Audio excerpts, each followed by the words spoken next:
Boa tarde a todos, muito obrigado pela presença de todos.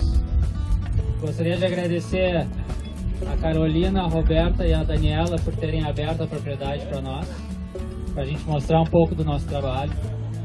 A gente está aqui desde 2018, já conheço a Carolina há mais tempo, que ela foi nossa aluna em alguns cursos do Senar, cursos da Agrofaz, lá em Pelotas.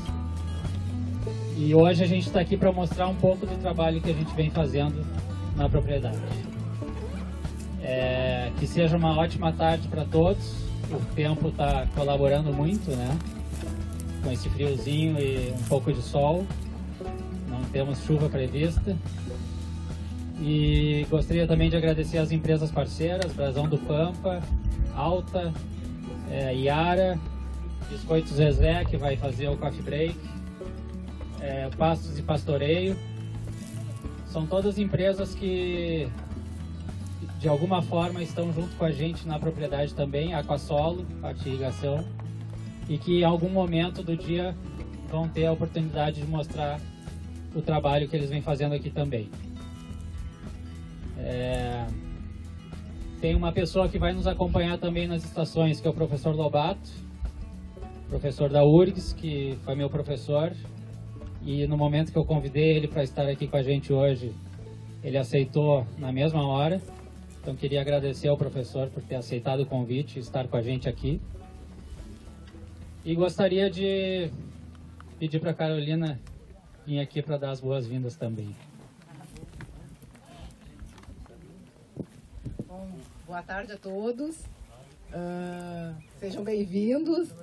Desculpe, com certeza não cumprimentei nem a maioria aqui, mas sintam-se todos cumprimentados. Espero que vocês aproveitem bem o dia, que a gente possa fazer bastante trocas de informações, né? Porque para aprender sempre se tem um pouco a mais. E vamos agradecer a Deus porque nos deixou um bom dia, né? Não está tão frio, também tem sol. E não tem mais. Eu sou péssima em oratória, então sejam bem-vindos. E eu acho que agradecer mesmo a todos os apoiadores, agradecer ao Cristiano, quero agradecer a minha equipe, minha não, né, minha e das minhas irmãs, nossos funcionários que estão sempre junto, tá? E que fazem grande parte do nosso, né, com certeza, de todo o serviço. Eles não estão aqui agora porque estão juntando gado, mas eles já vão saber que foram mencionados. E, bom, não tem muito o que falar, vamos aproveitar a tarde, não quero que demorar muito também. E é isso aí. Obrigado. Bom, a ideia é a gente fazer um histórico da propriedade aqui e já começar a conversar e discutir o que vem sendo feito. Depois nós vamos numa primeira estação a pé para olhar os terneiros desmamados, que é nesse potreiro mesmo. Depois voltamos aqui, pegamos os carros, quem puder se juntar em menos carros para não ir tanta gente de carro, nós vamos olhar vaca prenha e novilha 14 meses prenha. E depois terminamos nos novilhos gordos, lá no Gigs irrigado. Para fazer um histórico da propriedade, e eu acho que é importante a gente comentar algumas coisas para vocês entenderem aonde a gente está, aonde a gente quer chegar e mostrar para vocês que a propriedade ainda está em evolução, né? A gente está construindo um sistema pecuário dentro da propriedade. A Carolina, que é a irmã mais velha, começou a vir para cá e tomar as rédeas em 2010, né? Essa propriedade em 2010 estava quase que 100% arrendada para terceiros, para a pecuária, basicamente. Alguma coisa de arroz na época. E trabalhavam em 100 hectares apenas com gado próprio. E a Carolina veio para cá e começou a fazer um trabalho de aumentar o rebanho, buscou financiamentos, comprou as suas primeiras vacas e foi aumentando, foi reduzindo as áreas arrendadas. E quando a gente chegou aqui em 2018, eu me lembro de chegar aqui e os últimos potreiros que ainda estavam arrendados estavam sendo entregues naquela época, porque ela já tinha conseguido povoar praticamente a propriedade como um todo. A soja já tinha entrado numa parte e estava se trabalhando num sistema de ciclo completo. Em 2013, foi contratado pela primeira vez o Jonas Barreiros, que é o veterinário que atende a propriedade até hoje, na parte reprodutiva e agora também na parte sanitária.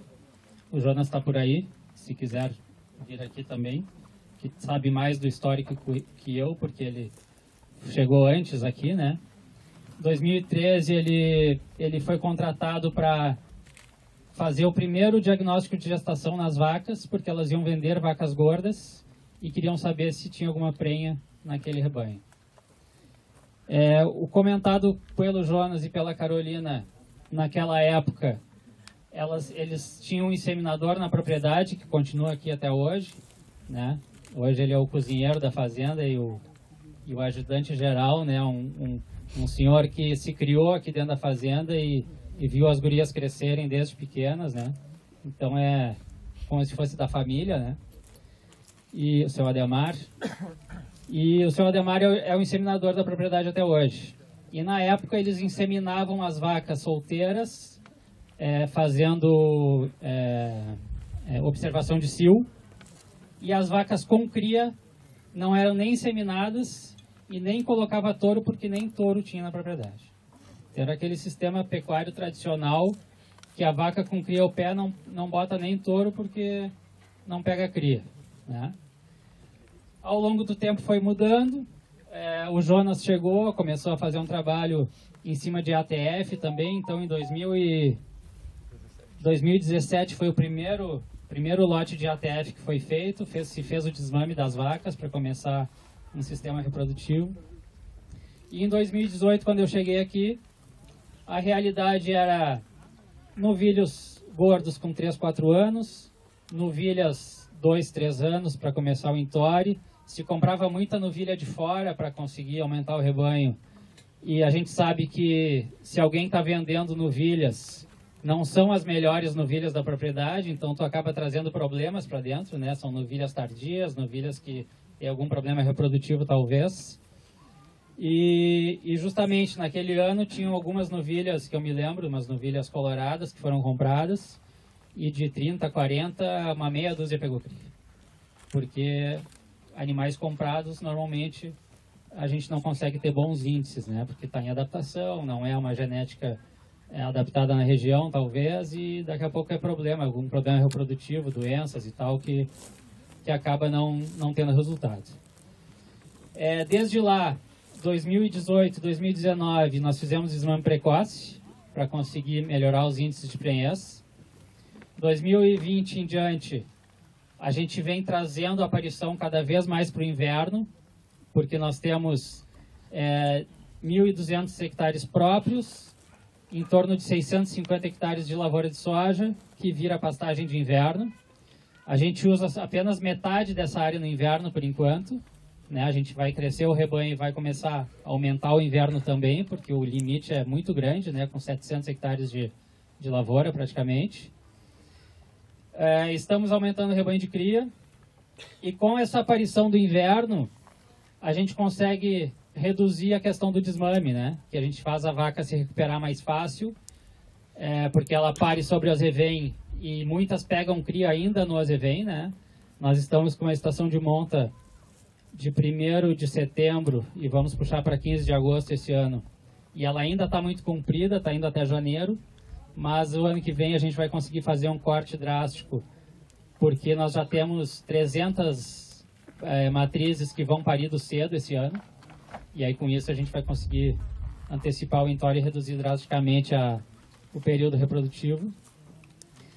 E com a entrada dessas vacas parindo no inverno e com a ajuda do CRIP, né, que vocês vão ver na primeira estação aqui, a gente tem conseguido desmamar terneiros mais pesados, conseguimos manter as vacas num bom estado e a gente não tem mais desmamado precoce, né, aquela aquele custo de ração que nós tínhamos para o desmame precoce até iniciar a pastagem, a gente tem gastado com o CRIP, tem gastado com uma suplementação mineral e tem conseguido ter bons índices de prenhez sem o desmame precoce, certo?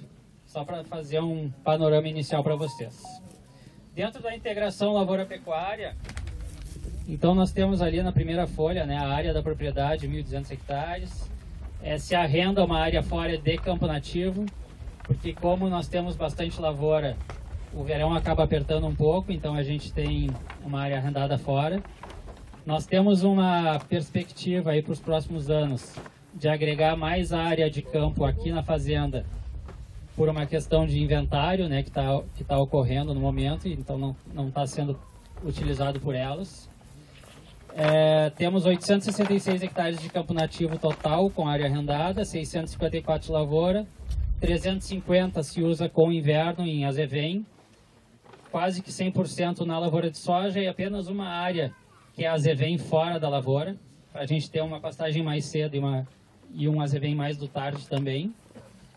E 16 hectares de gigs irrigado, que é a última estação que nós vamos ver, que é uma pastagem perene de verão, que foi implantada em março de 2020, e esse é o primeiro verão que a gente está usando essa pastagem com irrigação. Sobre integração lavoura-pecuária, que é essa área da frente que vocês entraram aqui, a gente resolveu não ir até lá com vocês, porque ia dar um congestionamento de carros para subir e depois descer de volta, né? Mas o que se faz nessas áreas, né? Desde 2020, a gente vem botando adubo e ureia, né? Antes trabalhava-se só com ureia nos azevens. Hoje a gente tem trabalhado com adubo, principalmente fósforo, né? E nitrogênio, porque a gente sabe que a lavoura de soja extrai muito nutrientes. Então a gente precisa repor para o inverno para ter boas pastagens. Nos primeiros anos se usou MAP mais ureia.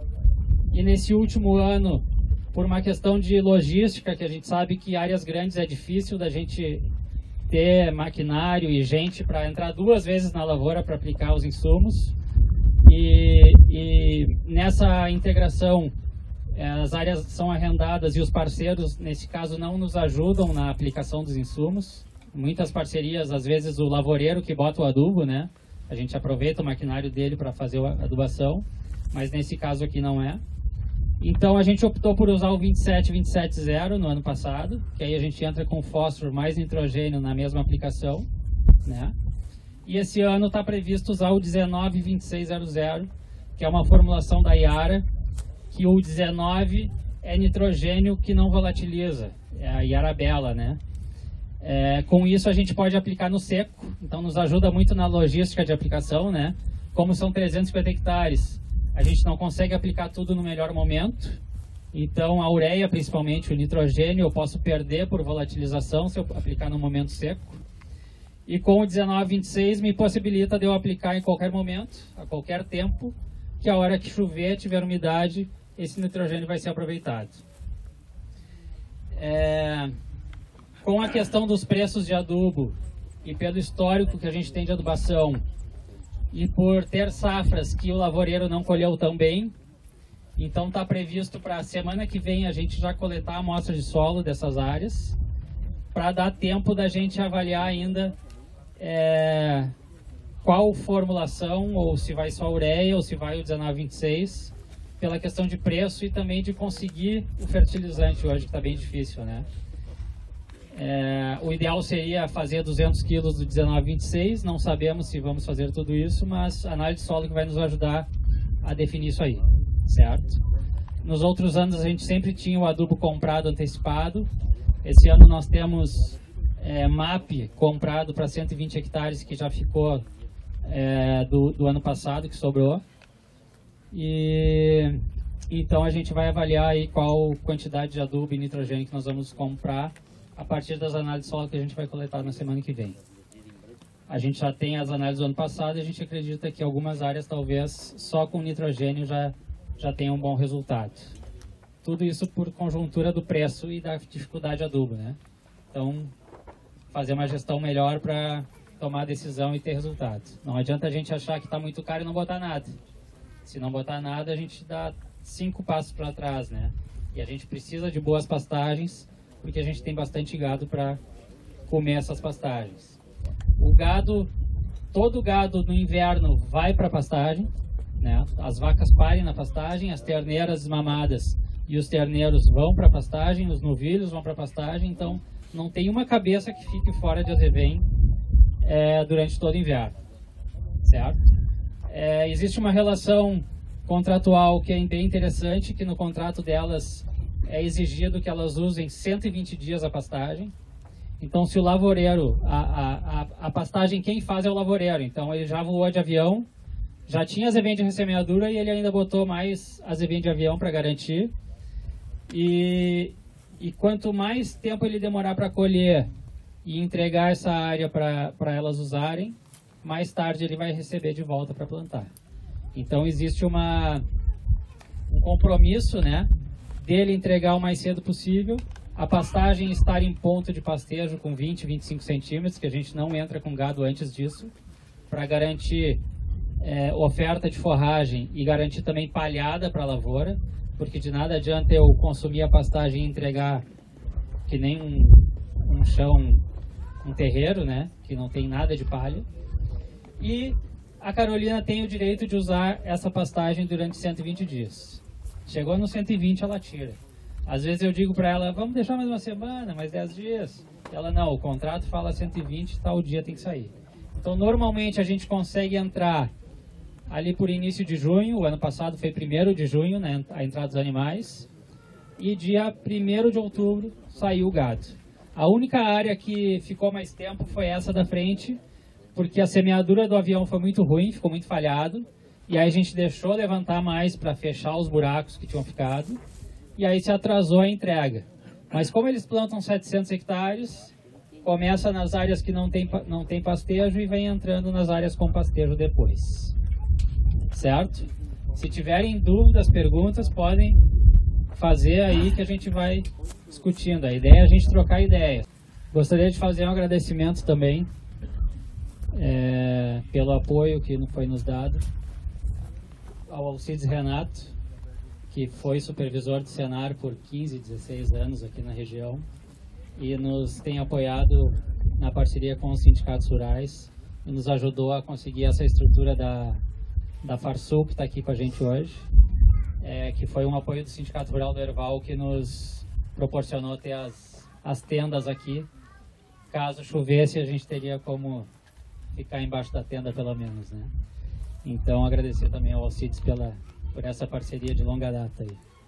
O Alcides é um produtor aqui do Herval e quando eu estava chegando em Piratini em 2004, ele estava chegando como supervisor também da região e a gente se conheceu ali e fizemos uma amizade que já tem 18 anos aí, certo?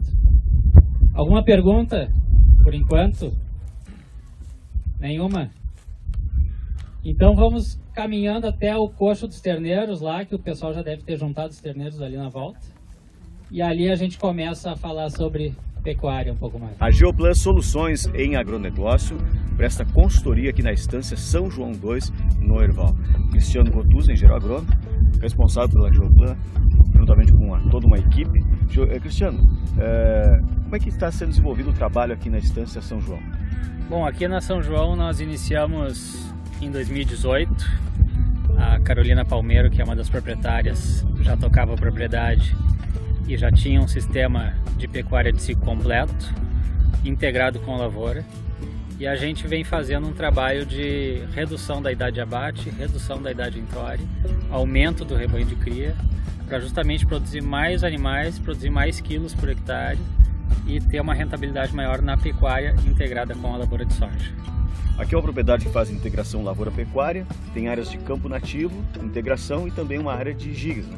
Isso, exatamente. Nós temos no sistema de ciclo completo, nós temos uma questão do verão, né, que é uma região mais seca e muito difícil engordar novilhos no verão. E com a implantação do gigas irrigado, o objetivo dessa pastagem é justamente a terminação dos novilhos. Nós estamos num sistema de parição de inverno. Então, com essa aparição de inverno, a gente consegue desmamar terneiros mais pesados, consegue aumentar o índice de prenhez e reduzir a idade de abate drasticamente. Quando nós chegamos aqui, nós abatíamos novilhos de 3 a 4 anos. Hoje nós estamos com uma média de 24 meses e já tem novilhos com 18, 20 meses sendo abatidos. Uma propriedade de ciclo completo é muito mais complexo, né, de fazer esse planejamento. Exatamente, porque nós temos todas as categorias animais dentro do sistema, né? Então, qual categoria priorizar, né? A gente sabe que a terneira desmamada é uma categoria importante de priorizar, o próprio terneiro desmamado, que vai ser o novilho lá na frente, o novilho gordo, que é quem faz o dinheiro, né? Então, a gente precisa montar um sistema que tenha comida para todo mundo, para que as categorias iniciais não parem de crescer e que a gente consiga acelerar a engorda dos novilhos para ter o novilho gordo e fazer receita na propriedade.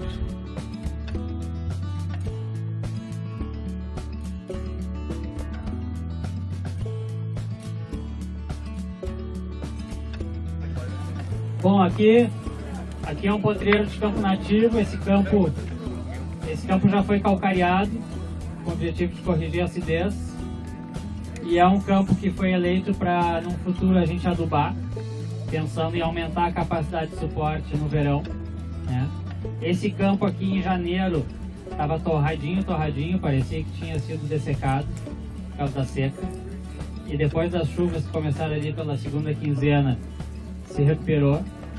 Essa área estava com vacas com cria ao pé e vacas prenhas, todas as vacas prenhas que iam saindo do toque vinham para cá, e depois se desmamou e se manteve os terneiros desmamados aqui, justamente porque tem coxos do CRIP, e aí eles continuaram comendo mineral aqui.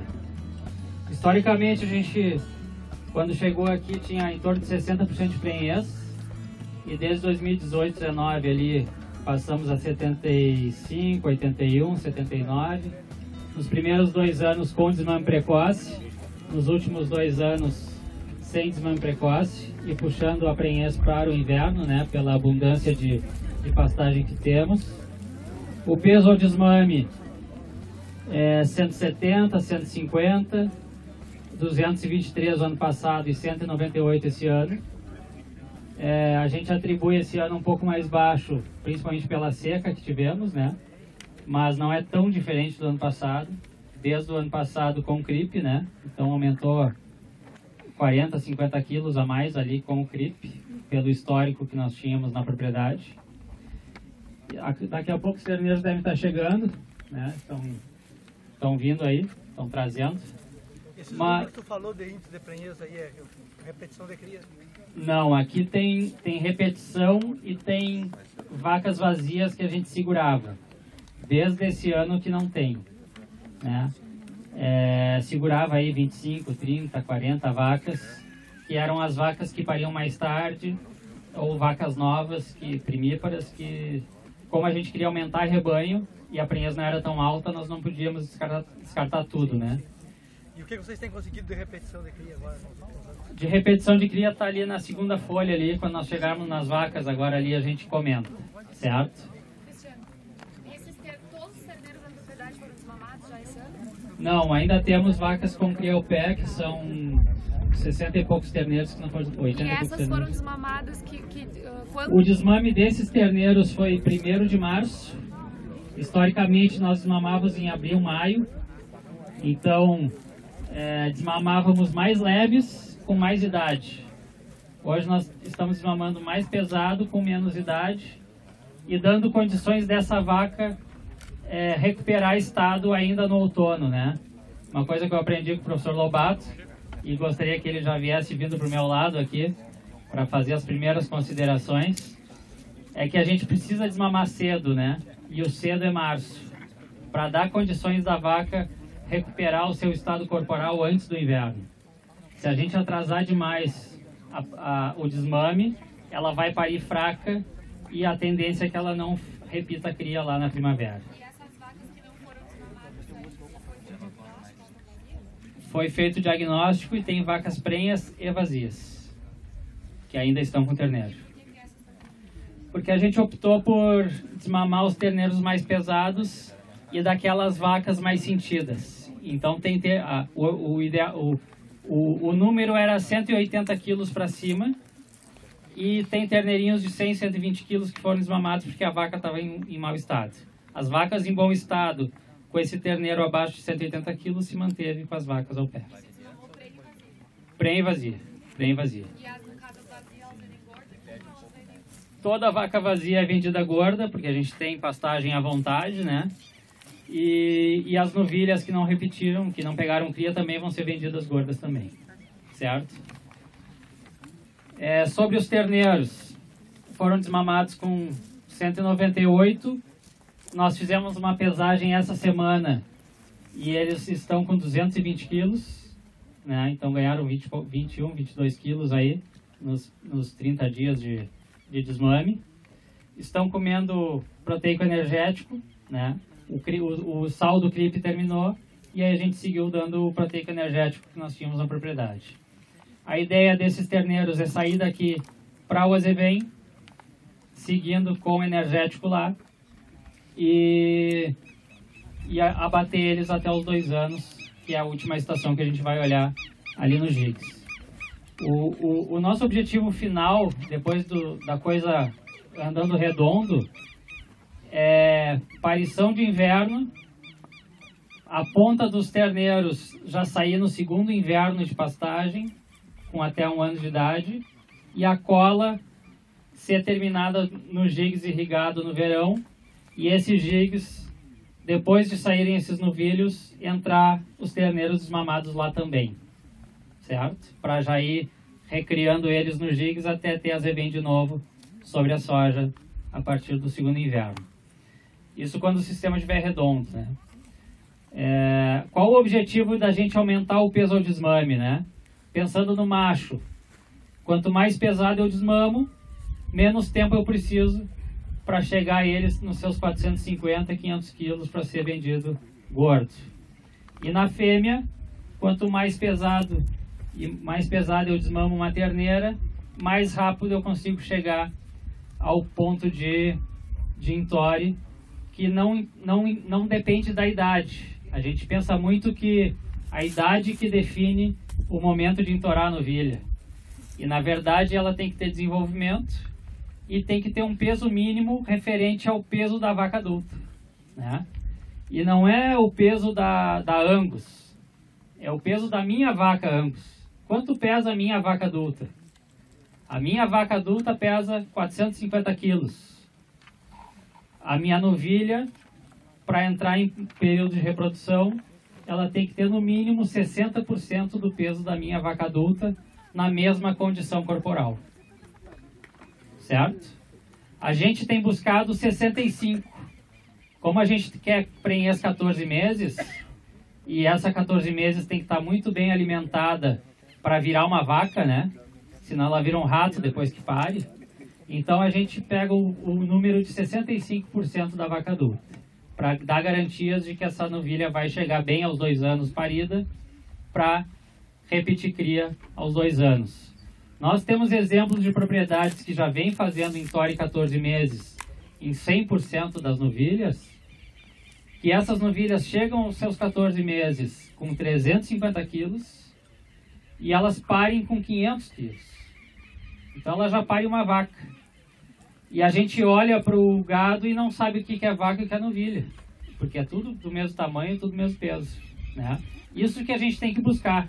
A gente não pode querer forçar uma prenhez do cedo para acelerar uma cria e terminar com essa novilha quando ela pare, né? E não fazer ela repetir.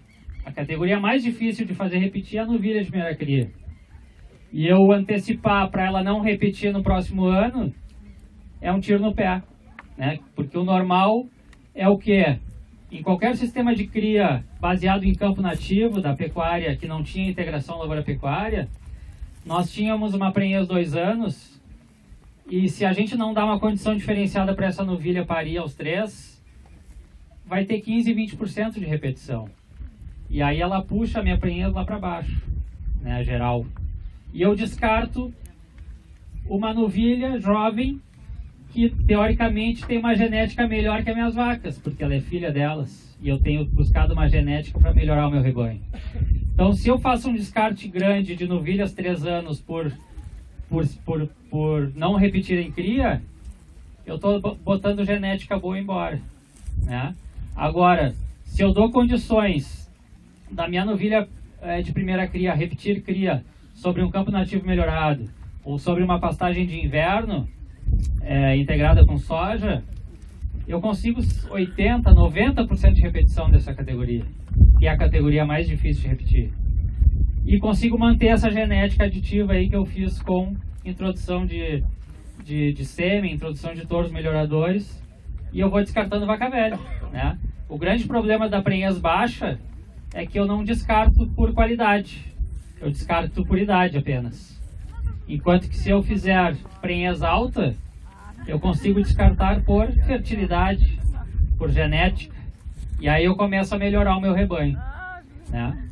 Melhora os meus índices, tanto de abate quanto de prenhez.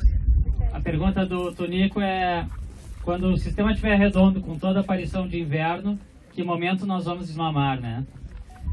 Eu acho que tem alguns fatores a ser analisados, principalmente score de condição corporal, né? Se a gente tiver verão sobrando, chovendo, com bom volume de pasto, a gente vai desmamar em março. Não tem por que desmamar antes. Se a vaca está em bom estado e o terneiro está crescendo ao lado dela, para que desmamar se ela já está prenha? Porque esse sistema é interessante porque se a minha vaca parir junho, julho, eu consigo botar ela em cria ainda sobre o azevém, né? E eu consigo tirar ela da pastagem prenha e gorda. Para que eu vou desmamar uma vaca que está prenha e gorda? Eu vou ir acompanhando a condição e vou deixar para desmamar agora em março. Se der uma seca muito forte, que aqui dá secas corriqueiras, ou tiver algum lote de vaca mais fraca, eu desmamo mais cedo. E aí a ideia do desmame é irem para os jigs, já não ter mais novilhos para serem abatidos lá e desmamar os terneiros nos jigs até termos azevém de inverno novamente. Professor, por favor. Professor Lobato, para quem não conhece, professor da URGS, foi um dos meus mestres. Deixa eu complementar. Desculpe. E veio nos acompanhar aqui e engrandecer essa tarde com todo o seu conhecimento. Pessoal, aos amigos aqui presentes e aqueles que eu não conheço, muito boa tarde. Agradeço em público ao convite honroso que me fez o Cristiano Gottuso, um egresso da nossa faculdade e que teve lá 80, 90 professores para contribuir na sua formação. Eu cumprimento por esse dia de campo maravilhoso, em que São Pedro nos ajuda. Cumprimento vocês por aqui estarem, porque este povo que aqui está vem ao encontro do teu prestígio que tu tens criado como profissional. E eu aqui, como um quase jubilado professor, aqui vim, trabalhava onde? No município de Bagé, Lavras, e aproveitei e fiz esse gancho e espero retornar cedo a Porto Alegre. Tá? Muito bem, cumprimento vocês por estarem aqui. Eu costumo dizer que dia de campo é melhor que palestra, porque no dia de campo vocês têm esse cenário que vocês estão olhando, em que eu poderia identificar 3 ou 4 ambientes distintos. E quanto mais evoluída for a pecuária, quanto mais específica vai ficando a pecuária, cada vez mais nós damos atenção a esta diversidade de ambientes que aí estão. Então, eu li ano passado, por exemplo, um artigo do Luiz Pondé, um filósofo, historiador, escritor brasileiro. Nem todos gostam dele, mas ele disse que a perfeição é um país que nós não conhecemos. Eu passei a usar isto, e tu viste eu apresentando isso em Santiago, quando lá nós estávamos com o mesmo objetivo. Eu tiro o país, é a pecuária, a perfeição é o país que nós não conhecemos, para a pecuária é o país que nós não conhecemos. E hoje, quando aqui chegado às 10h30, saía a ruminar esse ambiente maravilhoso, tá? E eu brincava o Gabriel Fernandes, naquela evolução da sua pecuária e agricultura, eu brinco com ele, e ele está por aqui com seu filho, ele diz assim, ali é fácil, é fácil. Difícil é construir até o momento que ele, seu pai, seus irmãos e a nova geração ali está com ele, aprendendo, aqui no teu dia de campo, como continuar evoluindo. Então vocês estão vendo aqui nas minhas costas esse cenário fantástico. E que os animais que aí estão são uma consequência do que é fornecido a eles. Por isso, em que no teu dia de campo, eu vim aqui como ouvinte e observador, eu deixo para você reger, mas eu quero chamar a atenção de todos que aqui estão, porque nem todos têm um ambiente como esse aqui. Então, ao parabenizar as anfitriãs, de se exporem, mas também mostrarem, saírem, creio eu, de Pelotas, para assumir a propriedade e querer rapidamente, com orientação técnica, em cima de um paciente que é a sua propriedade. Este é um paciente. Eu costumo rotular que cada um de nós é um paciente com histórico sanguíneo ou tratamento distinto. Cada propriedade é um paciente distinto. Se nós fazemos exames de sangue para sabermos e recebermos tratamentos, o exame de sangue do solo é a base da evolução. Então, todos somos aqui aprendizes, todos somos pacientes distintos, em que um dia de campo como este faz para nós sairmos daqui com ilações, com conclusões, para fazer melhor do que está sendo feito, ou sentir que tem um ambiente distinto, e que para um ambiente distinto, estágio de pecuária distinto, precisamos uma dosagem, que pode não ser o tratamento idêntico a este. Ou seja, em tudo que está passando, e eu não queria me manifestar, e você insistiu por 2 ou 3 vezes, e deixou a bola picando. Então tem certas coisas que com o tempo gosta-se de se dizer, porque eu não sou um posto Ipiranga, mas tenho quilômetros de rodagem, com diferentes pacientes, em que não existe uma receita única. Existe tratamentos específicos para pacientes ou propriedades distintas. E aprendi, longe deste Brasil, que num dia de campo não se olha os animais, se olha a base que faz que os animais sejam uma consequência do que é ofertado a eles. Então, quando eu te perguntei qual a oferta forrageira, era querendo saber a lotação. Que carga animal usa nesses campos? Que carga animal usa nas pastagens de inverno? E aí eu volto um pouco no raciocínio e quero encerrar.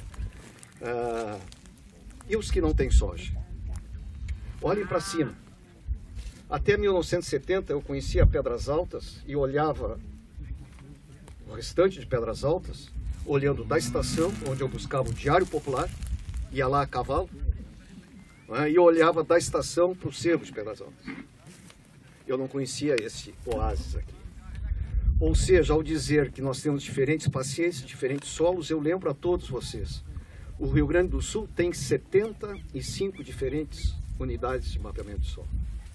Eu lhes pergunto, os senhores, senhoras, sabem qual é o solo, a unidade de mapeamento que os senhores têm? Luizinho Biac, boa tarde. Os senhores sabem o solo que os senhores têm? Agora, se vocês forem ao médico, ele vai pedir, e o Dr. Giovanni de Jaguarão está aqui, ele vai pedir um exame de sangue. Qual o solo de você? Sobre esse solo, qual a oferta forrageira? Qual a correção? Qual a genética? E genética não é padrão racial. Desculpa, eu ando ficando indignado em olhar um gado padronizado e chamarem de genética. Genética é conteúdo genético. E aí, a vida me traz, o Carlinhos de Ávila está por aqui, e a Luciane, filha deles, me disse na preparatória do dia de campo, de 30 de setembro, Gabriel, Carlinhos, Silveira de Ávila também, A Luciane disse assim, que comprando terneiros de diferentes origens, todos padronizados, porque pega o bônus de quem for comprar os recriados, ela está identificando que aquele padrão racial, alguns ganham 500 gramas e os outros ganham 800, 900 gramas. Brasão do Pampa também é parceira e está presente na tarde de campo da Estância São João II, no Herval. William Leal é zootecnista e promotor técnico da Brasão do Pampa. William, o trabalho que a Brasão vem desenvolvendo aqui é basicamente na recria e também na engorda dos animais, né? Isso, a gente faz um trabalho hoje aqui na propriedade das Irmãs Palmeiro, desde a cria, na verdade, né? Desde a suplementação das vacas, das matrizes, né? Das mães dos terneiros que serão os futuros novilhos gordos, né? Então a gente tem uma suplementação específica para as vacas, né? Na época de reprodução. Trabalha com o creep feeding para os terneiros, visando o quê? Aumentar o peso de desmama, né? Porque a gente sabe que a vaca ela tem um pico de produção de leite, né? Que a partir dos seus 90 dias tende a começar a diminuir. E a demanda do terneiro, por estar crescendo, aumenta, né? Então nós temos uma coincidência de uma produção de leite diminuindo e o crescimento do terneiro aumentando. Então a gente entra com uma suplementação no coxo, né? Uma suplementação proteica energética, uma ração com 18% de proteína e 75% de NDT, então bastante energética, para quê? Para suprir essa falta de leite que vai começar a acontecer. Então a gente consegue aumentar a pesa de desmame. Nós estamos tendo aqui ganhos bem expressivos já, né? Já conseguimos aumentar aí quase 50 quilos o peso de desmame em relação ao peso histórico da fazenda antes de começar as técnicas, claro, também com o auxílio do Cristiano na parte das pastagens, né? Então os terneiros hoje são desmamados, mais pesados, passam para recria, uma suplementação energética nas pastagens de inverno, né? Seria o brasão engordador pastagem. Só para frisar, o nosso produto de creep feeding hoje é o brasão terneiro mais, e para as pastagens de inverno o engordador pastagem. Para que se fazer uma suplementação energética em pastagem? A gente sabe que principalmente as pastagens de azevém, de trigo, de aveia, tem um teor proteico muito alto, né? O que é bom, mas pecam um pouco em energia, que é o que vai dar o acabamento para os animais e também influenciar no ganho de peso. Então a gente entra com uma suplementação energética para suprir essa falta de energia das pastagens de inverno, melhorar o acabamento e consequentemente antecipar o abate, né? Ou seja, os animais saem mais cedo das pastagens. Isso é muito importante para o sistema, porque quando tu abre esse espaço de 30 a 45 dias de pastagem, tu consegue entrar com outras categorias, trabalhar com uma vaca de cria, uma novilha. Então isso tem também essa visão sistêmica da suplementação dentro da propriedade.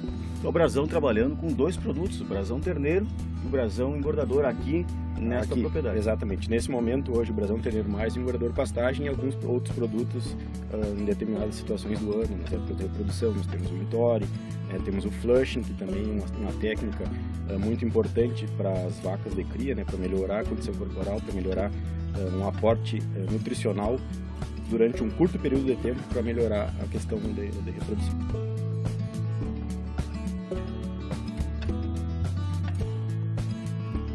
Na segunda folha ali, a gente tem os dados da parte reprodutiva do rebanho. Então nós temos ali multíparas, novilhas 24 meses, novilhas 14 meses e novilhas compradas. E temos também o percentual geral, que é acima da média da propriedade, porque nós compramos vacas e novilhas prenhas para aumentar o rebanho. Então nós com o gado comprado, esse ano nós fechamos em 77,8% de prenhez. Essas novilhas 14 meses que vocês estão vendo aqui, nós colocamos 29 novilhas em cria. A ideia foi escolher as novilhas mais desenvolvidas com melhor peso, né? Daquela ideia que nós comentamos na outra estação, para a gente conseguir ter uma novilha aos 2 anos parida em boas condições para repetir. Essa categoria deu 72% de prenhez, certo? As novilhas falhadas e as que não chegaram ao peso ideal de inseminação estão sendo recriadas para serem inseminadas novamente aos 2 anos. Mas o nosso objetivo é terminar com a novilha 2 anos. É trazer tudo 14 meses para acelerar a cria, porque nós temos comida, temos genética, precisamos só ajustar o período de entore para parir mais cedo, que a gente vai conseguir ter 100% das novilhas 14 meses chegando. Quanto deu de prenhez, não? Deu 72% de prenhez nessa Com categoria. inseminação e repasse em touro. Só inseminação. No caso, É IAL e ATF? essas aqui. É IAL e ATF. E a TF, né? E a TF. Peso e condição corporal. Acima de 320 quilos e acima de 3 de score de condição corporal. Certo? Com bom desenvolvimento. Não adianta ter uma novilha... Foi avaliada a parte reprodutiva. Eu queria chamar o Jonas aqui para falar um pouco sobre essa parte. O Jonas que está aqui na fazenda há mais tempo e que faz a parte reprodutiva da propriedade desde então. Fala um pouco da seleção dessas novilhas aí na parte reprodutiva. Boa tarde a todos. Em primeiro lugar, parabenizar a Carolina e as irmãs pelo dia de campo, por abrir a propriedade. Muito obrigado. Eu sou veterinário da propriedade. O Cristiano, naquela hora, me chamou para comentar um pouco sobre o histórico, mas ele fez uma síntese boa e não me deixou falar. Muito obrigado, deu tudo certo, foi bem resumido. Tá bem. E a gente, naqueles terneiros que a gente olhou ali, a gente usa touro sempre com Concept Plus da alta. Então tinha produção do touro ideal, da cabanha Quiri, do Wolf, que eram os 2 Angus, que a gente usou faz bastante tempo, né? Genética nacional, em cima de uma genética americana que a Carolina já usava. Aqui nas 14 meses, a gente fez uma avaliação pela balança, primeira coisa, né? Isso já vem, a gente vai selecionando elas por peso. 35% das terneiras saíram para ser inseminadas 14 meses e foi feito 2 protocolos de IATF. Chegamos nesse resultado de 72%. A gente faz um protocolo de amadurecimento delas, que é com o Guilherme da Ouro Fino, tá aí. Ele tem uma progesterona injetável. A gente faz 54 dias antes do manejo, com elas já na comida, já na pastagem, ganhando peso, para fazer um amadurecimento delas. O touro que foi usado nas 14 meses foi o Icon, que é um touro americano com facilidade de parto para 15 meses, que é a categoria delas. O que mais, Cristiano? Peso meta ao parto. A ideia é que elas que cheguem para parir já no peso de vaca, no peso adulto da propriedade, acima de 400 quilos. Estou à disposição de todos para perguntas. Quando é que as vacas de cria entram no azevém? Tipo as prenhas. As vacas prenhas, as vacas prenhas, elas parem no campo e caem na pastagem. Ah, Tá? E antes disso, as vacas que estavam vazias engordam no azevém. Na verdade a gente tem pastagem para tudo, né? Nós temos um potreiro que é o potreiro de parição, que é do lado dessa área aqui. Então pariu aqui, cai para lá. Ou alguma que já está mojando, já cai para lá. Sim. Certo? E as vacas gordas ficam essas 2 áreas da frente são recria e terminação. Aí depende do número de animais ou da primeira pastagem que dá boca. A gente entra com a terneirada de um lado e vai entrando com vaca descarte do outro. E aí, né, junto com as descarte, vai alguma novilha. Mas, por exemplo, o azevém não fica pronto antes delas, no caso delas entrarem no pré-parto? Não, porque nós temos vacas parindo fim de maio já. Então, dali em diante já está entrando vaca parindo sobre azevém. E a gente vai aumentando a carga, né? A gente começa nesses azevéns com 500 quilos de carga, 550 quilos, e na primavera chega a mais de 1.000 quilos de peso vivo por hectare, sobrando palhada para a lavoura. Horário? Pastejo contínuo. Contínuo. Cristiano, as novilhas, quando deverão parir? Em relação aos eventos soja? Elas foram inseminadas final de setembro, né? 29 de setembro, se eu não me engano. Primeiro lote. Elas vão parir final de junho, início de julho. Isso. Vão parir junho, julho, sobre azevém. Mas vamos colocá-las na pastagem pós-parição para não ter perigo de trancar a terneira. E elas ficam onde até lá? Campo nativo. Com algumas Elas estão num campo do lado de casa, a gente trouxe elas até aqui para facilitar a olhada hoje, mas estão num campo que vai azevém no inverno, que é bem adubado, e estava esperando elas lá para estar bem alimentadas todo o verão. Dali, elas vão sair agora para a gente dar condição do Azevedo desenvolver e vão para um outro campo nativo diferido para conseguir mantê-las ganhando peso. Ao lado temos vacas com cria ao pé, que são os animais abaixo de 180 quilos e aquelas vacas em melhor condição corporal, né? Algumas de pior estado foram desmamadas mais cedo, como a gente comentou lá. A ideia é desmamar agora em abril, né? E aí esses terneiros se juntam nessa categoria aqui, seguindo com energético até a gente ter azevém para eles no inverno. Não, tem vaca vazia ali também. Tá? As vazias vão ser descartadas gordas e as prenhas vão parir e vão entrar no sistema reprodutivo, que esse ano a ideia é 15 de agosto nós iniciarmos a inseminação. Pastos e pastoreio também está presente aqui na Tarde de Campo da Estância São João 2, no Herval. Está conosco aqui o Ciro Cunha e o Fernando Moreira. Fernando, o que a Pastos e Pastoreio oferece ao pecuarista? A Pastos Pastoreio é uma empresa que está no mercado aí há 2 anos, tá? E a gente trabalha como uma revenda focada 100% para o pecuarista. Então a gente fornece todos os insumos e a parte técnica também para os nossos clientes pecuaristas. Só trabalhamos com pecuária, tá? E com alguma parte de agricultura, mas com foco em fazer comida para a pecuária. Então o que o produtor, o pecuarista vai encontrar de produtos lá? Temos todas as sementes, tanto de inverno e verão, tá? As gramíneas, temos leguminosas também de inverno. E também trabalhamos com a parte de agricultura, com semente de milho. E trabalhamos também com a parte de fertilizantes. Nós temos uma parceria com a IAR, e nós trabalhamos com os fertilizantes da marca da IAR. E a empresa tem um grande diferencial, né, Ciro? Ela não só é uma revenda de produtos, mas ela também testa os produtos que são oferecidos aos pecuaristas.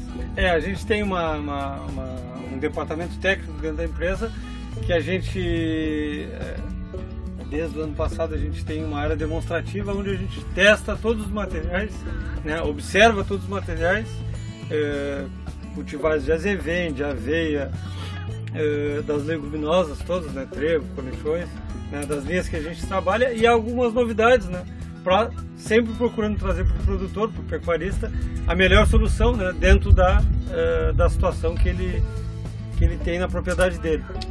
E esses resultados são apresentados em dias de campo, né?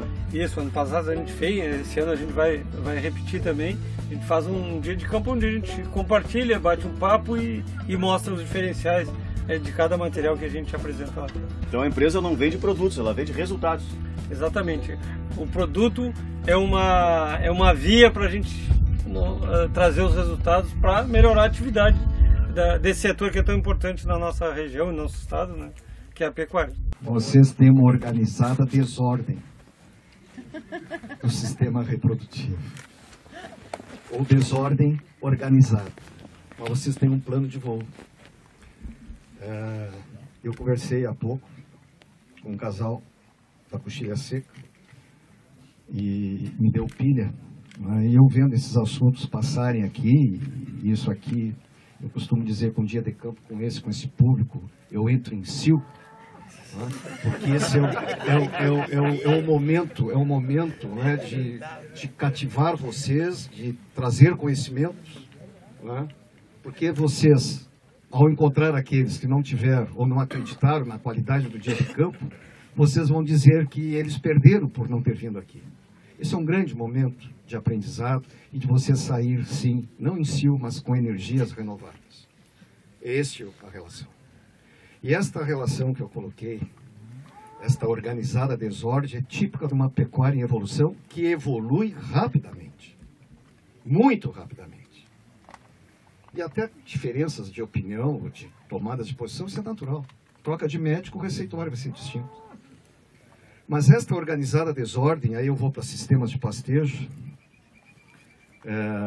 num Congresso Mundial de Forrageiras, o grande McMicken, e se vocês forem a Nova Zelândia, irem lá na famosa Rua Cura, lá tem um Memorial Campbell McMicken.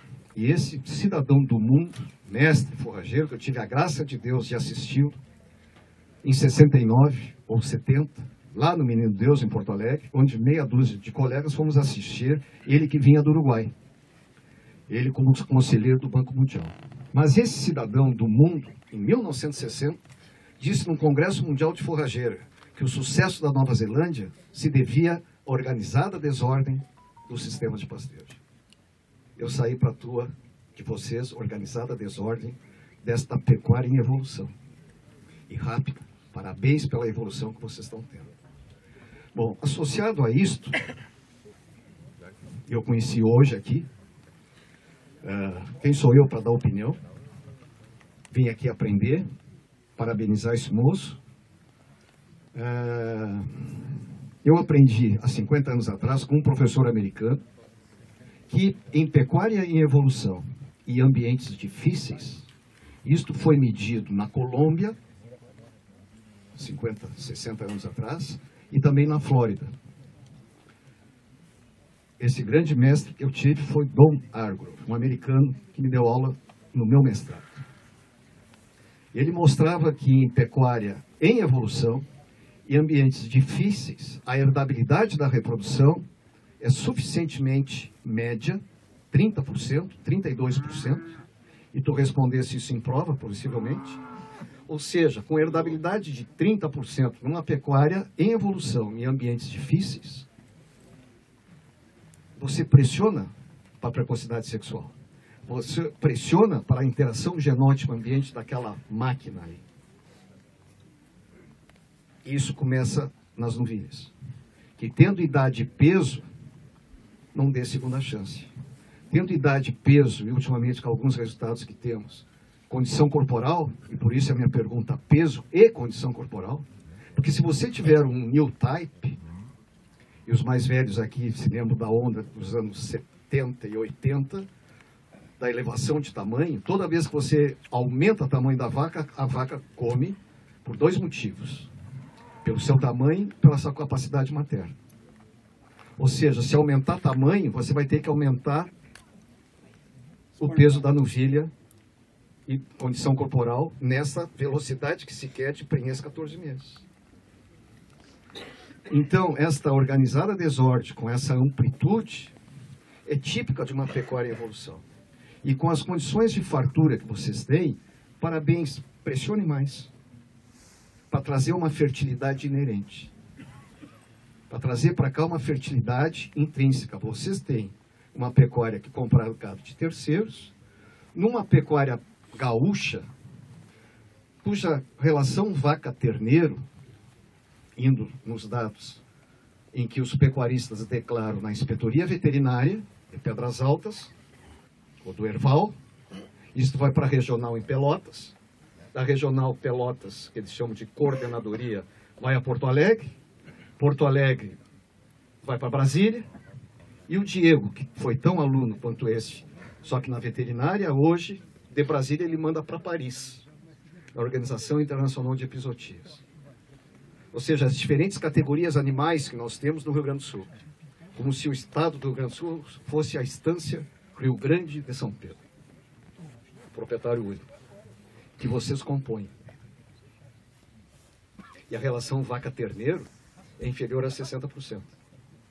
Mostrei isso em Pedras Altas, em 30 de setembro e 1º de outubro passado. Inferior a 60%. A regional aqui é 55%, se eu não me engano. Eu não tinha pensado participar assim. Vim aqui de sangue doce, mas inferior a 60%. Ou seja, tem 40 e algumas máquinas nesse estado, máquina vaca, que não estão produzindo metano e nos falam que a pecuária brasileira aquece o mundo e não entrega produto. Vocês já pensaram quando dizer assim, vocês têm 200 milhões de cabeças, mas os indicadores de produtividade são pífios. E é por isso que nós falamos mal do Brasil. Vocês têm 200 milhões de cabeças e não estão entregando produto por metano produzido.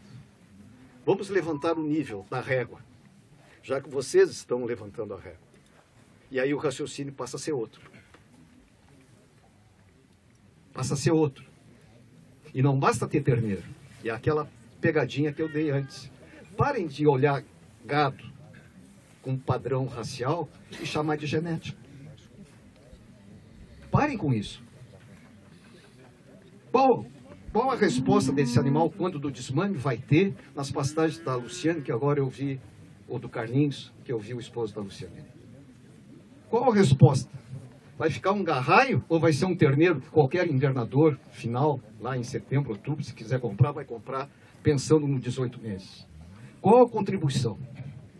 Ou seja, parem de chamar padrão racial de genética. Padrão racial é característica de raça. Qual o conteúdo genético? E Arabella é uma grande parceira da Estância São João 2 e está presente aqui nesta tarde de campo. Está conosco os engenheiros agrônomos Leonardo e Lucas, que estão realizando um trabalho aqui na estância. Lucas, o que foi feito até o momento aqui na Estância São João 2? Bom, aqui na Estância São João 2 foi utilizado enjegues irrigado na adubação MAP e depois Arabella na cobertura, né? Inclusive mapeando as áreas e olhando na nossa ferramenta digital que a Yara possui no Etfarm, conseguimos observar uma diferença de tonalidade de verde, mais verde onde foi Arabella. E há uma grande diferença, né, na Arabella com o nitrogênio, né? Sim. Arabella é o nosso produto pensado para pastagens, né? Que até o Leonardo vai poder abordar ele com mais propriedade. Leonardo, a Arabella, ela demora um pouco mais a reagir, mas ela tem uma duração muito maior e uma volatilização muito menor, né? Exatamente, a volatilização com o Arabella é mínima, né? Então, pensando em nitrogenado, com a comparação com ureia, né?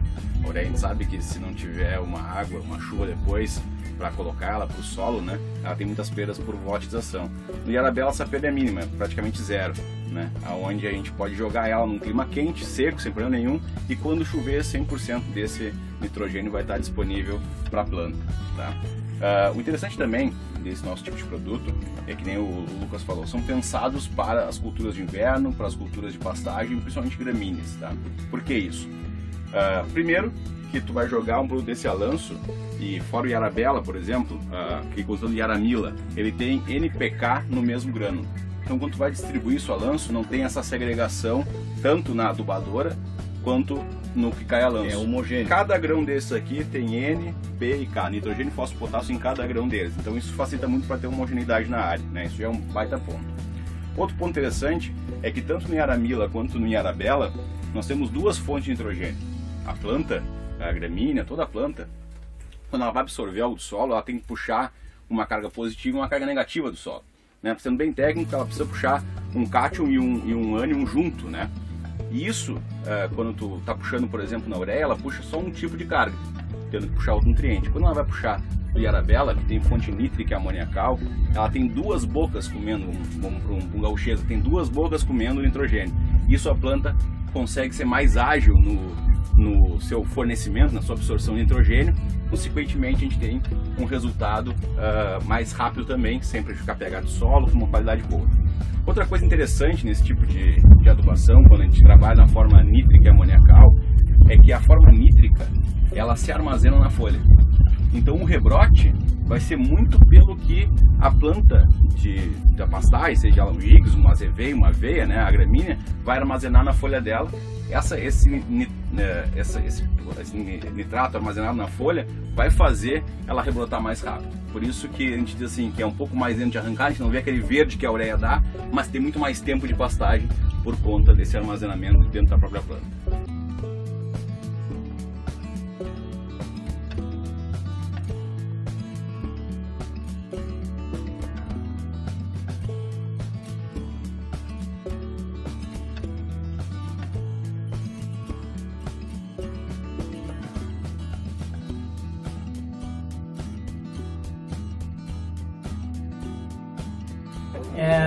Um dos gargalos da propriedade é o engordo de novilhos no verão. Nós estamos numa região aqui que normalmente não chove, né?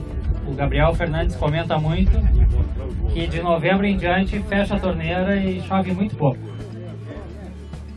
Isso para a lavoura é terrível e para a pecuária também, né? A pecuária a gente acaba não enxergando quanto a gente perde muitas vezes. Mas se a gente for avaliar as vendas de novilhos que a gente tem ao longo dos últimos anos, meses de dezembro, janeiro, fevereiro e março são os piores meses. Alguns anos se consegue vender alguma coisa, alguns anos se vende boi gordo em dezembro, porque a gente tem uma área de azevém com trevo e cornichão que acaba dando pastejo até mais tarde. Mas o normal é dificuldades de engorda no verão, por qualidade de forragem, porque o novilho jovem num campo nativo é difícil botar gordura, e também por oferta de forragem, né? E uma pastagem perene de verão, ela fecha perfeitamente dentro de um sistema como esse, porque eu sairia de um azevém lá em setembro, outubro, e cairia numa pastagem perene já em outubro, com qualidade. Só que tem a seca. E aí nós optamos por inserir a irrigação dentro da propriedade. Vocês veem que água não é problema, né? A gente tem 2 gargalos na irrigação, água e energia. O ideal é que a energia seja trifásica para tocar o sistema. Nesse sistema aqui nós temos exemplos de monofásica. O Fábio Foster é um que tem monofásica lá. E esse sistema aqui é a diesel. Só que o diesel, ao preço que está hoje, está bem caro de tocar, né? Pensando na irrigação, por que se optou por esse sistema? Inicialmente a gente pensou em carretel. O carretel nós faríamos como? Teríamos que fazer uma canalização ao longo da barragem para ir trocando o carretel de lugar, puxando ele e fazendo ele recolher. Para isso nós íamos ter que ter um trator para tocar o motor e teríamos que ter um funcionário o dia inteiro para fazer esse carretel ir trocando de lugar. E o grande gargalo hoje das propriedades é mão de obra, né? Quem vai fazer esse negócio? E aí, avaliando, a gente optou por um sistema fixo, automatizado. Não se preocupa que é água, tá? Ninguém é de açúcar, eu acho. Isso aí minha mãe me dizia, né? Pode tomar banho de chuva que não é de açúcar. Mas um sistema fixo, automatizado, onde a gente programa a hora que inicia e a hora que termina, e ele vai ligar e desligar sozinho todos os dias. Quais são os benefícios desse sistema? Irrigação noturna, então nós não temos problema tanto quanto o vento, como agora, por exemplo, que não seria o momento ideal de irrigar por causa do vento. Nós não temos problemas de evaporação, porque não tem luz solar fazendo essa água evaporar. E nós temos menor gasto de energia quando é energia elétrica, porque nesse período das 9 da noite até as 6, 7 da manhã, se eu não me engano, a gente tem uma redução no valor da tarifa, né? E o objetivo dessa pastagem aqui é engordar novilhos no verão, sair com esses novilhos quase prontos do azevém e caírem numa pastagem de qualidade para saírem gordos antes do próximo inverno. Esses gigs, a gente optou pelo gigs porque o gigs é um irmão mais novo do Tifton. O Tifton, inicialmente pensando em pastagens perenes, Tifton ou gigs, porque são pastagens estoloníferas e rizomatosas, então elas, uma vez implantadas, é muito difícil de eu perdê-las para invasoras. A única invasora que nos preocupa nesse sistema é a grama seda, graminha fina, graminha paulista, porque é o mesmo gênero, é a mesma espécie. Então não tem um herbicida que mate um e não mate o outro, né? Então tem que ter um cuidado inicial com a grama seda. Nós temos alguns focos de grama seda aqui, tá? Já digo para vocês o que a gente vai fazer. Esse gigs foi implantado em março de 2020. Não é o momento ideal, mas nós queríamos implantar ele antes do inverno, para que na próxima primavera, que foi essa, a gente já ter a pastagem instalada, né? Se a gente deixasse para plantar setembro, outubro, ia atrasar muito a entrada dos animais. Então nós implantamos em março. Nesse meio tempo a irrigação ficou pronta. E em agosto, setembro nós já estávamos prontos para começar a usar. Se fez uma recomendação de controle de invasoras, principalmente folhas largas, que tinha muito no inverno. E por questões de chuvas de setembro, e questões de maquinário que a propriedade não tem pulverizador e precisaria dos parceiros para aplicar, se atrasou a entrada do herbicida, foi ser aplicado esse herbicida lá em outubro e se atrasou a adubação. Nós entramos com 200 kg de MAP, fizemos análise de solo, é um solo pobre em fósforo, já foi calcareado o ano passado, ano retrasado. Entramos com 200 kg de MAP em outubro, depois em novembro, final de novembro, entramos com 200 kg de 27-27-0, tudo eram formulações que a gente já tinha na propriedade e aproveitamos para usar no GIGS. Final de dezembro entramos com 150 kg de Arabella, que é uma formulação de nitrogênio que não volatiliza, então a gente tem menos perdas na aplicação. E aí vocês pensam, mas tem irrigação. Só que essa irrigação é diferente.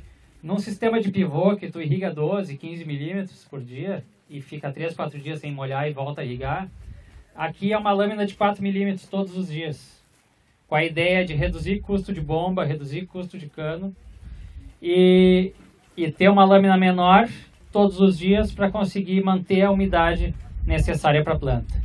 E esses 4 milímetros não é suficiente para dissolver um nitrogênio para ser aplicado quando é aplicado a lanço. Então a gente opta ainda por ureia protegida ou fontes de N que não volatilizam, que é o caso da Arabella, para ter um melhor aproveitamento desse N. Começamos a usar a pastagem em dezembro, entramos com uma carga de 1.500 kg e chegamos na carga de 2.500 kg. Se a gente caminhar na área, nós vamos ver manchas de GIGS misturadas com capim melador, com grama de forquilha, com alguma coisa de grama seda. E a área ficou bem desparelha, ficou toda ondulada. Porque como é que se planta?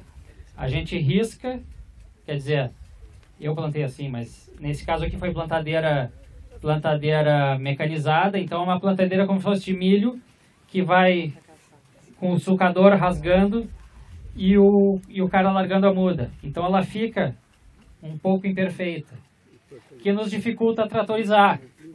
Dá para tratorizar, mas o cara vai pulando em cima do trator. Então, qual é o nosso trabalho agora?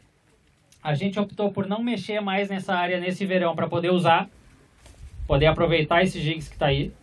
E a gente já tirou dois lotes de novilhos já desde dezembro. O último saiu agora semana passada.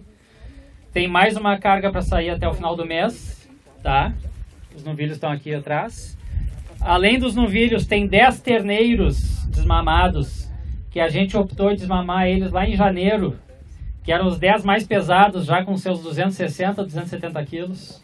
Então nós já tiramos da vaca lá no grosso da seca e já botamos para cá, né? E vai ser uma experiência para nós também, para entender qual vai ser a dinâmica desse terneiro no GIGS, para depois cair no Azevém. Que peso saíram os novilhos e rendimento da estância? Já vou falar, tem aqui na folhinha.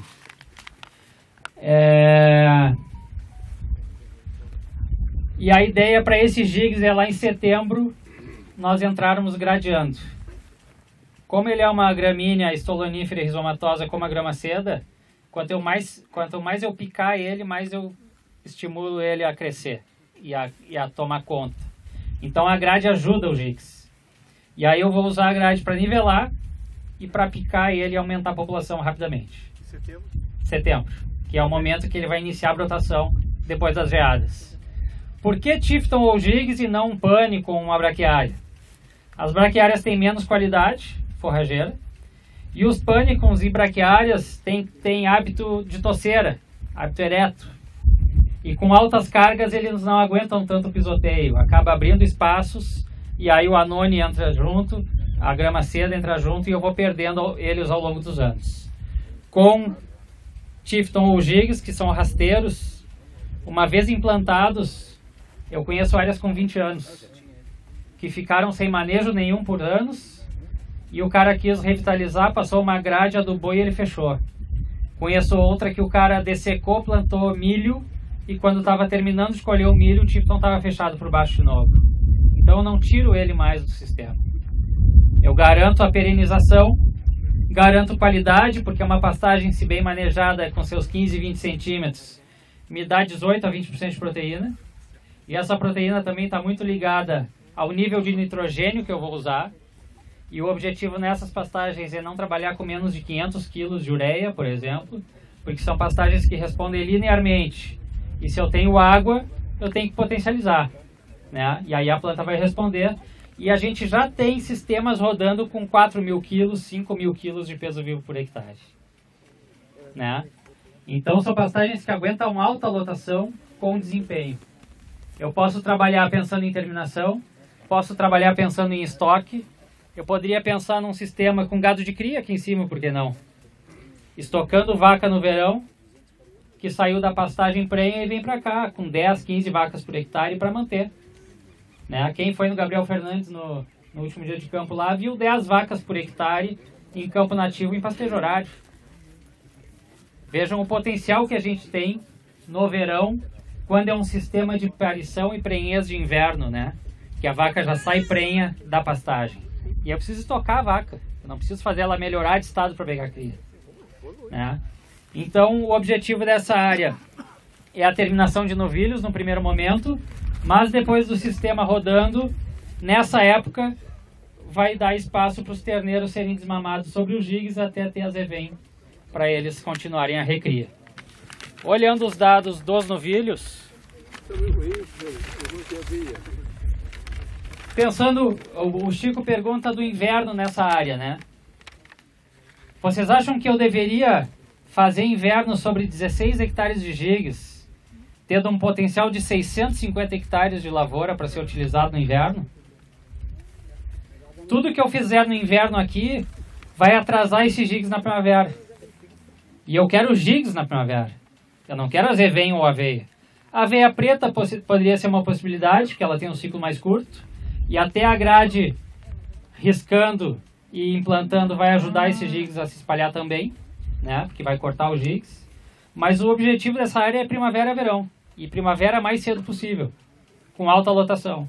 Então, essa área tem um histórico de azevém de ressemeadura, que veio nesse inverno e atrapalhou bastante, veio na primavera e atrapalhou bastante os jigs. E esse segundo verão, segunda primavera, a gente tem certeza que ele vai atrapalhar também. Mas com a grade a gente vai reduzir esse problema. Mas também existe a possibilidade de usar herbicidas que controlam espécies que nascem por semente e não controlam os jigs e o tifton, que é por muda. Então existem ferramentas para eu segurar esse azevém que poderia atrapalhar na primavera. E vejam que eu estou falando mal do azevém, né? Que é a solução para muitos, né? Mas num sistema com pastagem perene de verão, ele acaba atrapalhando a primavera dessa pastagem. E a roçadeira, qual é o ganho de indivíduo para animal? É muito relativo o ganho de peso individual. Nós temos exemplos ali no Chico, no arranque dos jigs, que deu 1 kg por dia, né, Chico? 980 gramas, para não mentir. Tem exemplos de 500 gramas, 600 gramas, 700 gramas. Vai muito do manejo do pasto, que é um pouco difícil de ajustar a altura de pastejo. A altura ideal de pastejo de uma pastagem dessas é de 12 a 20. Eu não posso baixar de 12, senão come talo. E eu não posso passar de 20, senão perde qualidade. E como ele cresce bem adubado e com água, em torno de 100 a 150 quilos por dia de matéria seca, isso corresponde a 1 centímetro, 1,5 centímetros por dia. Então ele tem um alto crescimento. Se pega um mês calor como janeiro, por exemplo, foi, com muito sol e água e adubação, eu tenho que empilhar gado para segurar, senão ele passa do ponto, né? O ideal é piquetear. O nosso objetivo aqui é fazer de 10 a 12 piquetes, e esses piquetes vão ser o comprido aqui, indo até a barragem. Então nós temos a água da barragem para dar água para os animais, e fazer uma praça de alimentação lá, para manejar melhor o ajuste de carga dessa pastagem, que piqueteada, a cada troca de piquete eu consigo saber se eu devo aumentar ou diminuir a quantidade de animais. Mas o que é o interessante da irrigação, né? É que me garante o potencial produtivo. E aí eu consigo fazer um planejamento. Porque como é que eu planejo um verão em São Gabriel que ficou 3 meses sem chuva? Não tem planejamento que feche a conta. Mas se ao mesmo tempo chove demais, falta gado para não deixar um capim-sudão passar de 2 metros de altura. que é o normal de acontecer. Agora, com irrigação, eu consigo determinar quanto cresce. E determinando quanto cresce, eu consigo saber a lotação que eu vou botar, a carga animal que eu vou botar. Certo? Uma outra ferramenta que a gente começou a usar agora aqui é um aplicativo da Yara, que é o AtFarm, que é um aplicativo que, com sensores, imagens de satélite, que nos indicam o índice de vegetação. Então eu conversei com eles lá na Expo Direto e me disponibilizaram um programa, a gente começou a usar aqui agora há pouco. E analisando as imagens de satélite, a gente consegue ver que final de fevereiro estava faltando N, a pastagem estava um verde claro na imagem. É um índice NDVI que a gente chama, que é um índice de verde que vai de 0 a 1. Quanto mais próximo do 1, mais verde, mais matéria seca tem. A URG está fazendo um trabalho para começar a medir matéria seca por imagem NDVI. Então isso vai ser uma ferramenta que a gente vai ter no futuro. Nós vamos saber o índice de vegetação da pastagem e nós vamos saber quantos animais a gente pode botar por hectare. Porque o olho enxerga muito menos que uma imagem infravermelho. Né? E dia 4 de março foi aplicado em Arabella. Na imagem do dia 12 já estava saturado o verde. E nós estamos com ele saturado há 3 semanas. Então mostra que esse nitrogênio está dando condições dessa planta se manter no pico de produção, irrigando. No momento que esse verde cair, a gente faz uma segunda aplicação. Uma outra possibilidade desse sistema, que aqui não está instalado, é a fertirrigação. Então é possível eu diluir ureia para ser aplicada, diluir adubos para serem aplicados, ou usar adubos específicos para fertirrigação. Conversando com a Yara lá na Expo Direto também, a gente vai, a partir de setembro, naquelas propriedades com irrigação que tem sistema de fertirrigação, a gente vai começar a usar esses produtos para comparar aos adubos convencionais e ajustar doses e momentos de aplicar para ter maior eficiência. Porque vocês imaginam, mas esse adubo fertirrigação é muito caro, ok. Mas quanto eu produzo por hectare numa pastagem dessa se estiver a pleno? Eu posso produzir 1.000 quilos, 2.000 quilos, 2.500 quilos de peso vivo por hectare, num período de 200, 240 dias de uso. Será que produzindo 2.000 quilos a R$10, R$20.000, eu não poderia gastar com uma fonte de nutriente mais eficiente, específica para um sistema como esse? Posso, né? Para talvez produzir mais que isso, né? Então a gente tem que começar a afinar isso aí. E isso é a pecuária do futuro, né? Não é a gente seguir num sistema sem controles, sem dados, sem nada. A gente tem cada vez mais fazer ajustes finos e produzir mais quilos por hectare. Senão eu arrendo tudo para a soja e vou embora para casa. Se a gente não tiver uma pecuária eficiente, a soja vai nos comer. Como o eucalipto nos comeu há 15 anos atrás, quando a pecuária não valia nada. A Aquasolo é parceira da Estância São João 2, está com um sistema de irrigação montado aqui. Rudimar, diretor da Aquasolo. Rudimar, além da solução em irrigação, que está sendo feita aqui na Estância São João, a Aquasolo também tem energia solar, né? Mas eu gostaria que antes falasse um pouquinho dessa parceria. Depois nós vamos entrar nos produtos da Aquasolo. Como é que surgiu essa parceria? Como é que está a parceria? Bom dia. É uma satisfação enorme estar aqui presente hoje. É um divisor de águas, tanto para a Estância São João como para nós também, esse projeto arrojado deles. E só temos a agradecer ao convite do Cristiano, da Geoplan, que está vindo com nós aqui a fazer uma apresentação do nosso produto. E dizer que eles estão de parabéns em relação à aquisição, à implantação, ao desbravar, tendo em vista todos os problemas climáticos que passou no ano de 2021, entrando em 2022, e onde que já tem resultados positivos em relação à produção, em animais, lotação. Por exemplo, está em cada propriedade, quem teve irrigação sofreu muito. A parte disso tem sido hoje tem muitas pessoas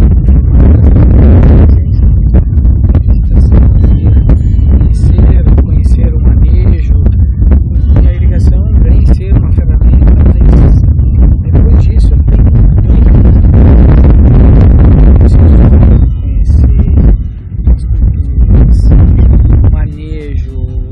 certo do pastoreio, o tempo certo de irrigar, o volume certo de irrigar.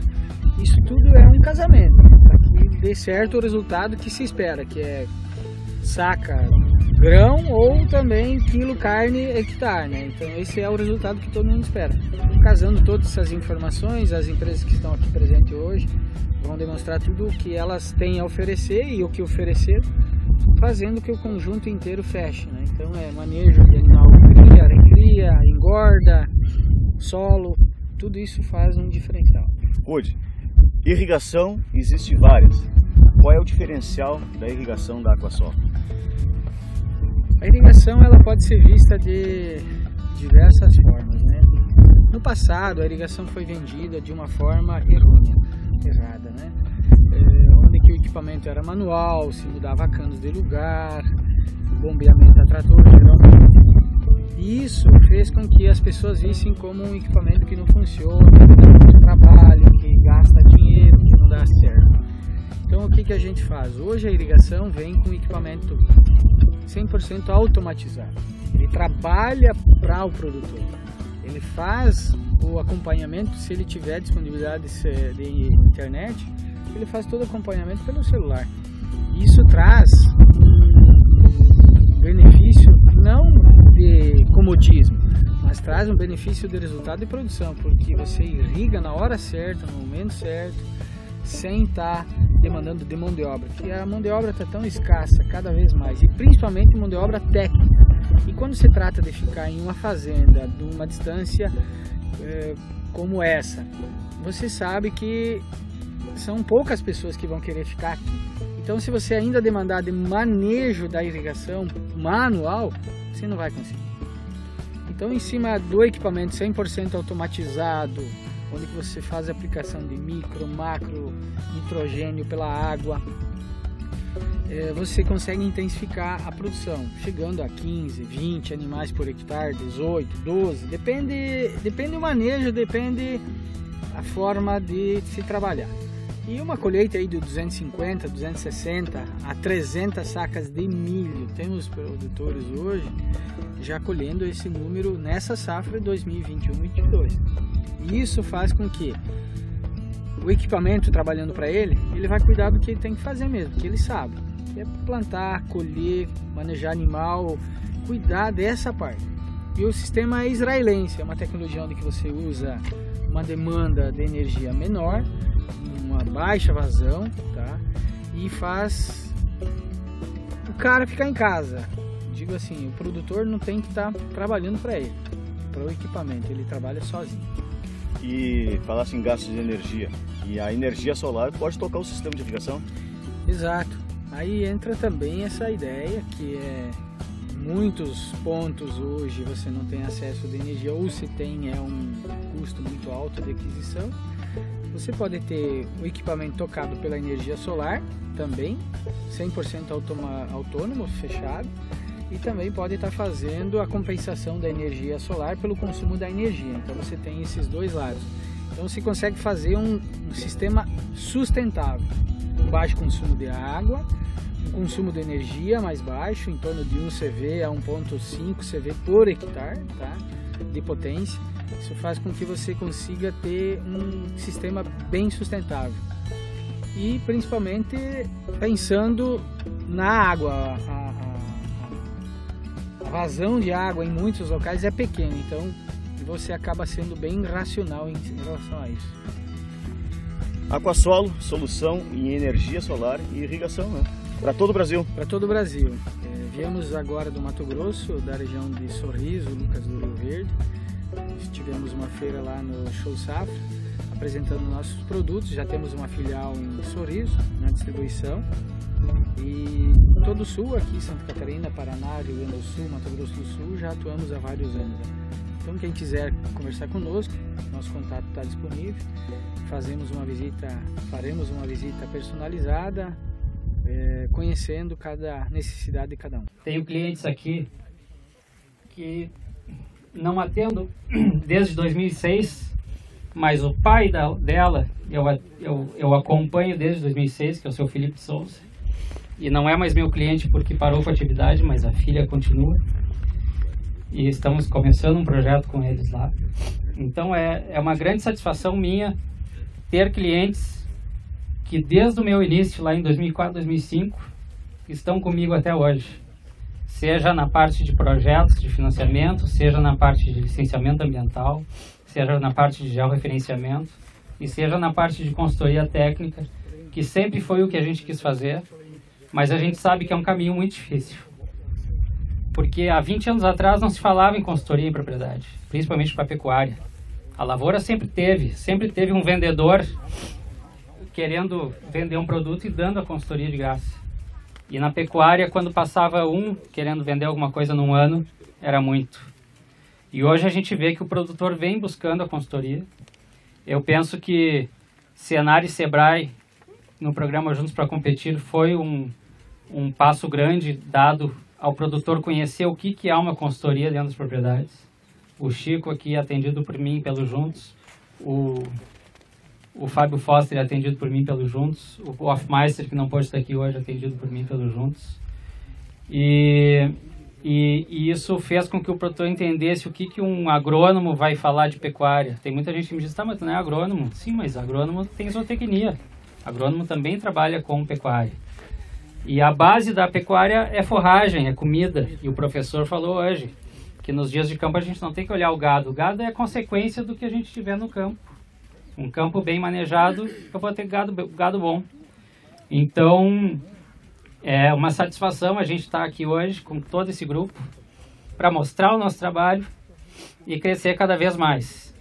Muito obrigado a todos. Nós temos um coffee break lá, esperando por nós, patrocinado pela Zezé. E a gente pode continuar a nossa conversa lá agora, para dar uma descontraída e finalizar essa tarde, que foi muito boa. Obrigado.